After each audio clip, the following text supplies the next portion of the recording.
추미애 장관이 오늘 국회 답변에서 심경을 털어놓았습니다.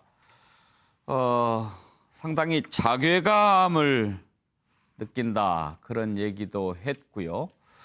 오늘 대정부 질문에서는 또 이런 부분과 관련해서 질문이 많이 쏟아졌는데 특히 김태흠 의원과는 상당히 언쟁을 벌이기도 했습니다. 오늘 대정부 질문 답변 내용 한번 들어보실까요? 검찰총장이 내 명을 거역했다. 지시 절반을 잘라먹었다 해가지고 검찰총장 겁박하시던데 이걸 어떻게 해석해야 됩니까? 질문이 겁박이라면 사실과 다르고요. 검찰총장이 수사의 공정성, 언론의 중립성을 침해하기 때문에 불가피하게 장관이 직무상 지휘를 하지 않을 수가 없는 상황이었습니다. 지금은 수사의 독립성과 중립성을 철저히 보장하고 있고 바로 수사의 독립성, 중립성을 깨고 있는 검찰총장을 문책하지 않을 수가 없는 상황에 이르렀다는 점을 유념해 주시기 바랍니다. 오늘 장관님께서 페이스북에 본인이 핍박의 주인공이라고 표현하면서 공정과 정의를 거론했던데 핍박의 주인공은 국민들이 볼 때 윤석열 검찰총장이에요. 총장이 수사팀을 계속해서 흔들려고 했던 것은 이미 언론 보도에 적나라하게 나 있습니다. 아니 그리고 장관님이 지금 왜 그토록 계속 수사진에 개입하고 개편하려고 했던 것입니까, 총장은? 아마도 제 식구 감싸기로 알려져 있는 것처럼 지금 문제의 사건 관련자인 검사장관은 직연이 쌓인 돈독한 관계라고 들었습니다. 그래서 아마 이 수사에 대해서는 그 연을 끊지 못하고 계속 그 중립성의 우려, 수사 독립성을 해칠 우려를 낳은 그런 행위를 한 것이 아닌가 짐작이 됩니다. 장관님께서 지휘하신 내용을 결국 지금 그 내용대로 이행하는 과정에서 일주일을 끌다가 결국 그대로 이행함에도 불구하고 지시를 그대로 수용합니다, 그대로 이행하겠습니다, 따르겠습니다라는 직접적인 단어는 한 번도 쓰지 않습니다. 왜 이렇다고 생각하십니까? 잘 모르겠습니다. 이런 태도로 민주적 통제에 그대로 응할 상황이라고 보십니까? 일단 지휘 수용이라고는 문건을 보냈으니까요. 네, 지켜보기로 하겠습니다. 검은 유착 사건에 어제 공개된 녹취록과 영장 기재 범죄 사실을 보셨죠? 어떤 느낌이 드셨습니까?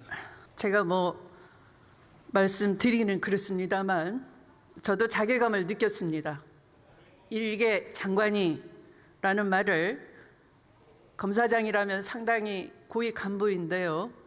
고위 간부로부터 그런 막말을 듣는 것에 대해서는 상당히 자괴감을 느꼈습니다. 이 정도 되면 검찰과 친검 기자 간에, 친검 매체 간에 적어도 유착이 있다라는 저는 강력한 증거라고 생각합니다. 어떻게 생각하십니까? 상당히 실망스럽고요. 유착 더 이상이 아닐까라는 생각도 국민들은 하실 것 같습니다. 예, 대정부 질문 답변 내용 들어봤습니다. 김두수 평론가. 예. 물론 이제 미래통합당은 탄핵소추안을 발의한 상태니까요. 더 강하게도 나올 수 있었겠죠. 예. 지금 보면 이 전후 사정에서 보면 검찰과 일부 언론이 이제 같은 편이라고 생각이 듭니다. 거의 그렇고 대한외용에 사실 친구라고 한 기자가 기사 쓰는 경우가 흔히 있는 일이고 특히 검사 정도 되면 본인이 하는 말이 다 기사화된다는 전제하에서 하는 말인데 기사화될 염려를 전혀 걱정하지 않고 저렇게 솔직하게 이야기를 속내를 다 틀어놓는 거는 같은 편이 아니라면 저렇게 틀어놓을 수도 없는 거죠. 그래서 저 내용을 그는 유착 이렇게 이야기하지만 그걸 넘어선다는 느낌까지 들고요.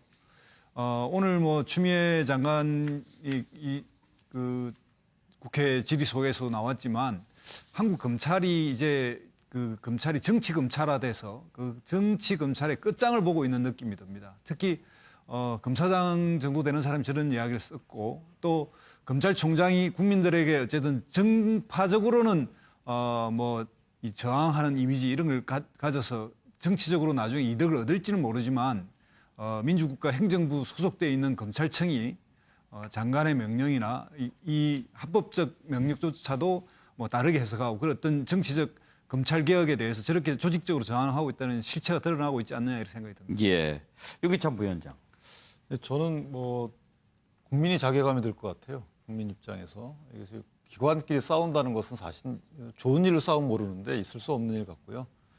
근데 제일 이제 추미애 장관 입장에서 지휘권 행사의 내용이 사실 법리적으로 저는 동의하기는 어렵지만 검찰총장의 지휘권을 배제하는, 다만 그 의도는 인정을 합니다. 예를 들면 한동훈 검사장이 연루됐다는 의혹을 받고 있기 때문에 또 측근이라고 얘기되고 있고, 그래서 그 측근이 연루된 사건에서 당사자격인 윤석열 검찰총장은 배제시켜라. 이 부분은 뭐 나름 논리적으로 말은 맞아요. 그런데 그렇다면 서울고등검찰청장을 본부장으로 하는 특별수사본부는 왜 그걸 거절했는지 이 부분은 저는 납득이 안 가요.